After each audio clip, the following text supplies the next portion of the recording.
Smith, the dean of American sports writers, says it lies somewhere between the roller derby and the ice show.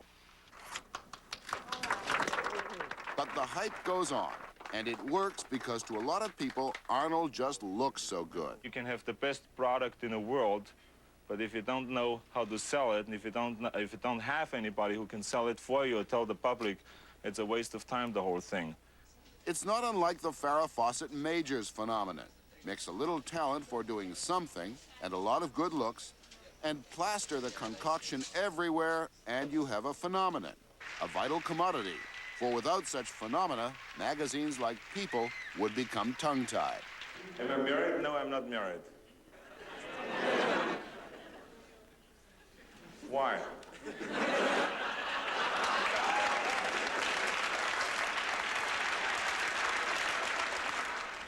When we return, Arnold turns iron into gold.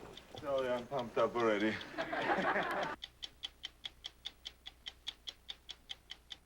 This ESPN. The country displaying himself. The country displaying himself, which is, after all, the main work of a bodybuilder. He lets almost everything hang out, as they say, leaving a trail of fantasies for young women and some men. After all, mystery is what a star is all about. And wherever he goes, he sells bodybuilding and thus the paraphernalia of bodybuilders. Not everyone, however, finds a bodybuilder the body beautiful. Oh, yeah, I'm pumped up already. If you go to the Metropolitan Museum, or if you go to any of the great museums of Europe, you will find pieces of sculpture that thousands and thousands of people have gone to see for 300 or 400 years, which they admire as an item of considerable beauty. But when that piece of sculpture turns into the flesh, people are somehow frightened by it. And I think that's got to do with the fact that bodybuilding as an art form at this time is so profoundly original and so far ahead of its time. People just aren't ready for it yet. But the final performance, the 3-minute posing routine that one does on a stage, is then much more than like a dance or like ballet.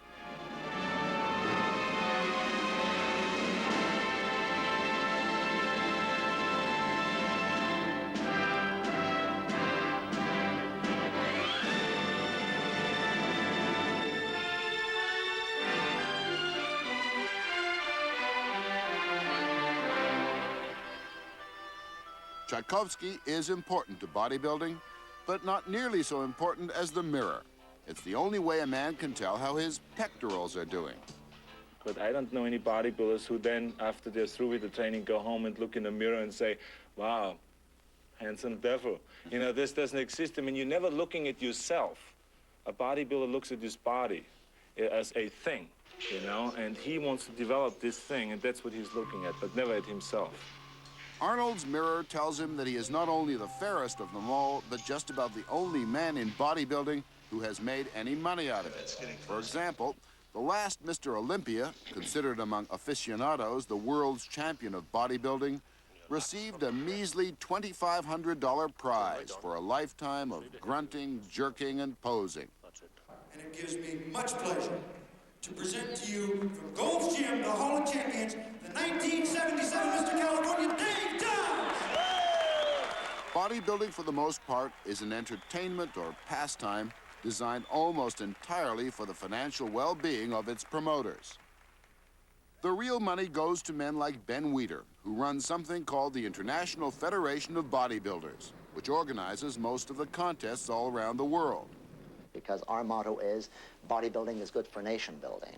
He's also president of Weider Sports Equipment, a company that markets all the hundreds of products that bodybuilders use, the weights and machines and pulleys that look like relics of the Spanish Inquisition, and creams and pills and diet supplements, all the equipment for the right balance of food and torture that promises to transform you from a 97-pound weakling into an Arnold Schwarzenegger.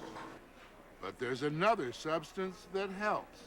Steroids are taken 8 or 9, 10 weeks before a competition. It's not a healthy thing to do, but it's being used. Did you take them? I took them, yeah, up until the competition, 8 or 9 weeks before competition, and it was something that everybody had to do in order to get an equal chance to, you know, to compete. What are you seeking when you take steroids? Well, what the effect it should have is that it makes you gain more weight, and that you get more muscularity, and you get, it works a little bit also on your mind, you know, it lifts you up a little bit, and you have more energy to train and so on. The men who sell the pills and run the contests are the biggest winners in bodybuilding, and strange characters abound. It would seem that there are as many promoters of bodybuilding as there are participants. Well, I agree with you, there are a lot of strange characters around in this business, but to promote something like that is that young, it takes a lot of different people to promote it in the proper way. Arnold won't say how much money he makes promoting bodybuilding. He doesn't want to cause any ill feeling, but he's become a small conglomerate himself. Through bodybuilding, I did a lot of things, you know. I mean, I got into the films. I did 3 films so far and 1 television film. I have a very successful mail order business, and I'm promoting bodybuilding competitions, and I'm now working on my 2nd book. And on and on and on. Arnold Schwarzenegger is a contented soul. His is one of those stories that is not supposed to have a happy ending. The big, strapping kid pulled out of the Austrian hinterland is supposed to throw it all away to the promoters and a couple of floozies and end up a hopeless case on Skid Row. That's how fiction would have it. But not so Arnold Schwarzenegger. He's happy as a clam, strong as a horse. And if you find bodybuilding a funny thing for a grown-up, intelligent man to be doing, well, so does Arnold. And he's laughing with you, all the way to the bank. 5 years after this piece first aired, Arnold parlayed his muscles and his charm into a leading role as Conan the Barbarian, beginning his unlikely ascension to movie stardom. With the Terminator movies, Schwarzenegger became one of the biggest and highest paid leading men in Hollywood history, a master of the action genre. But in time, movie making lost its allure. And by the time Morley Safer met up with him again in 2004, 27 years after they first met, Arnold Schwarzenegger, once the bodybuilder's bodybuilder, was a year into his 3rd career, governor of California. Why did you do it? Had you become bored, fed up with acting? Yes. And all of a sudden I realized that, you know, I've done this, I've gotten to the top, I'm the highest paid actor that there ever was in the history. I am a machine. I've done all of those different things. So I said to myself, you know, I'm tired of the same things. I'm you know, jumping over car hoods at 3 in the morning and then going up to someone and says, I'm back, you know, and then blow him away or something. So all of this is great, but I mean, eventually it gets old. I, Arnold Schwarzenegger, do solemnly swear Leaving the fantasy of Hollywood for the button-down world of politics in Sacramento was not all that big a step. Both places have big egos, both spend big money, and both are often economical with the truth. In politics, stardom works, but only up to a point. As the kind of movie star that you were, certainly, you could be a dictator. You could say, I want it, and it gets done. You can't do that now. You're absolutely correct. And now this is different. But look, this is the great thing about it, about adjusting from one career to the next. And the key thing always is to keep your eye on the ball. Well, speaking of which, it took a lot of balls to go cold turkey into politics. Yes, but you know, I've never had a lack of that. So may I remind you, it makes no difference to me because I always say, what's the worst that can happen? That you fail. I mean, you know, that's really not that bad. We first met Arnold Schwarzenegger 2 careers back, in 1977. He was 30, the king of the muscle man. Through bodybuilding, I did a lot of things, you know. I mean, I got into the films. And even then, he now says he was itching to move on. One day I stood there on the stage and I said, why am I standing here with my little posing trunks, oiled up, trying to be the most muscular man? Why? He was always a quick study, and back then he'd already figured out the key element to his success in bodybuilding, in the movies, I'll be back. and in politics.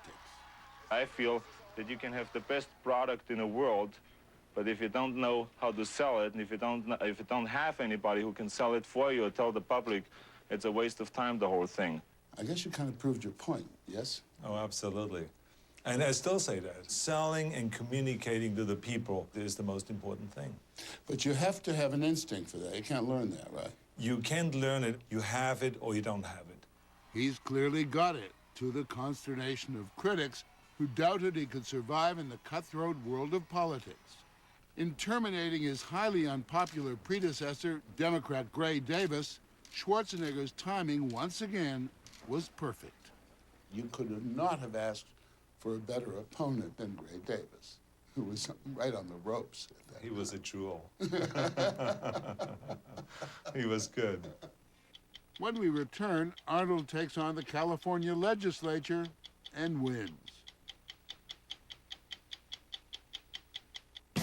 Looking for the perfect computer for back to school? Circuit City makes it simple.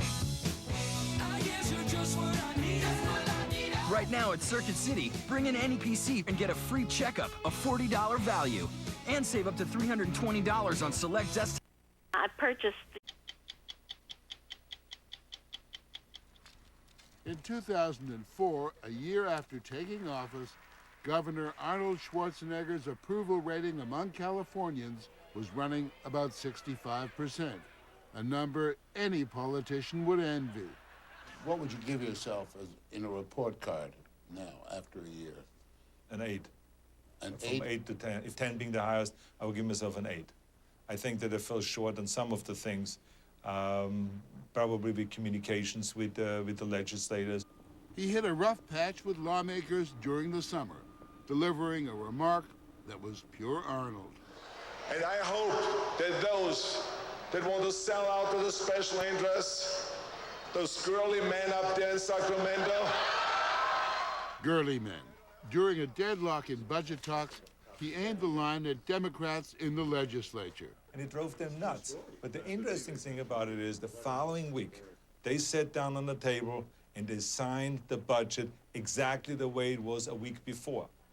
He was trying, he says, to underscore his belief that the legislature was on an out-of-control spending spree, putting special interest ahead of the public good.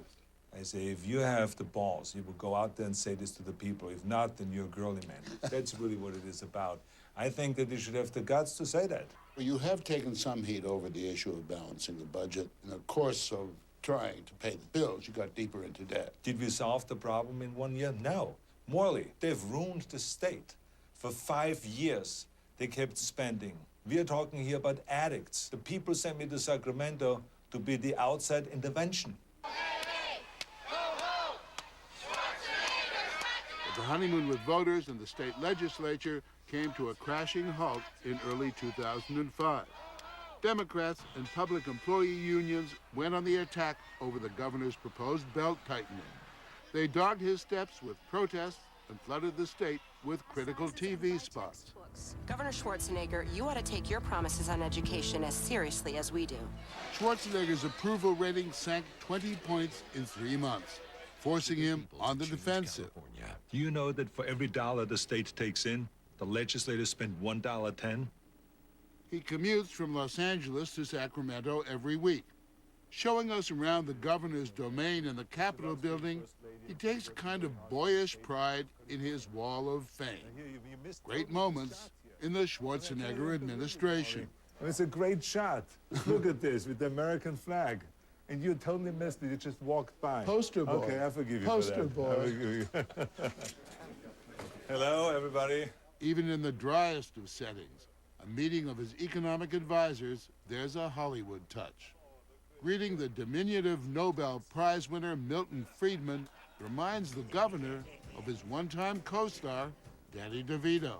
This is Twins 2. Look at this. Twins 2. Perfect. This is the smoking tent. Oh, it's wonderful. This is where we made a lot of the deals for You live like a pasha. Well, I wouldn't say that. That's a little carried away, but I mean... He wheels and deals in his smoking tent, set up in an open-air courtyard near his office. A place to schmooze and cajole, light up the biggest cigar in the world, and for good measure, outrage health advocates. Here, for instance, we have Maria's wall. When we came into office, Maria walked around the horseshoe here and she says, well, where are all the first ladies? His wife, Maria Shriver, has been a high-profile first lady, active in women's causes. But the governor is quick to point out their political differences.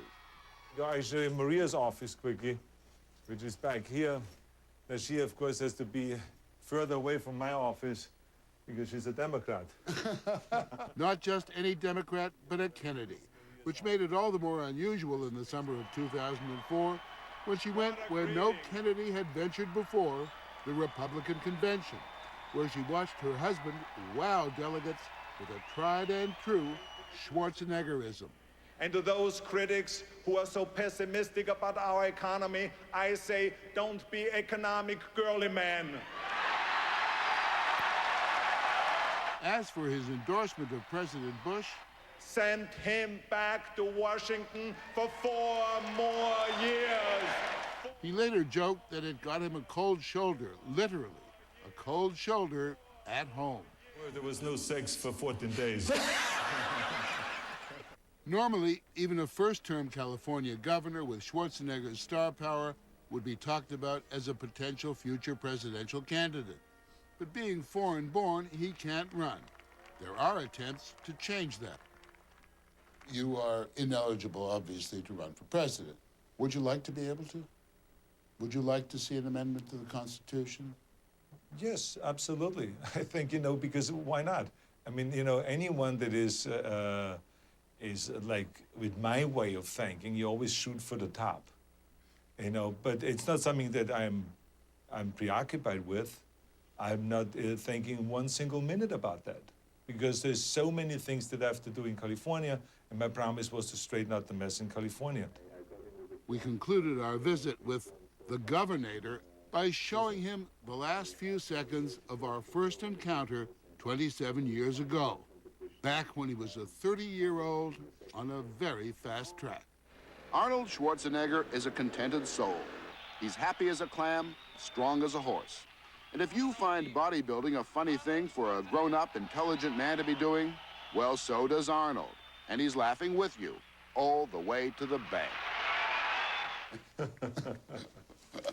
What do you make of that kid? It's amazing to see that. So you have to get me a tape of that. I will. And I'm still laughing. Not all the way to the bank. My wife is screaming, now you make no money. You make us. But at least have a good time. And it's a challenging job, and I'm having the greatest time in the world doing this. Arnold Schwarzenegger may not be thinking about running for president, but he has some backers who are.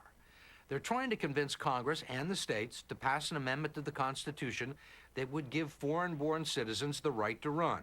And if by some chance Schwarzenegger were to get that opportunity, you can bet he'd have to confront some old skeletons in his closet, like the steroid use he talked to Morley Safer about in 1977. In 2005, Schwarzenegger says he now opposes illegal steroid use and has called for a crackdown. But he stopped short of saying he was sorry that he had used the bodybuilding substances when they were legal. When we return, we'll hear more about Renaissance man Arnold Schwarzenegger from 60 Minutes creator Don Hewitt.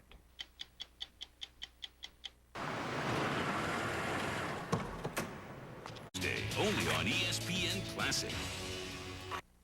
For losing to Sugar Ray Leonard, 10 p.m. Tuesday, only on ESPN Classic. And now a word from 60 Minutes creator Don Hewitt, who's also followed Arnold Schwarzenegger's career. Did it ever dawn on me that this guy would someday be a political figure in America? Did you ever meet anybody who thought that? I mean, he was kind of a clown. This guy was a character. And characters are what great news stories are about, great movies are about, great Broadway shows are about. Find me somebody who's bigger than life, and you got a story. With a look at Arnold Schwarzenegger's transition from bodybuilder extraordinaire to California's chief executive, this has been 60 Minutes on Classic. I'm Steve Croft. Thanks for watching.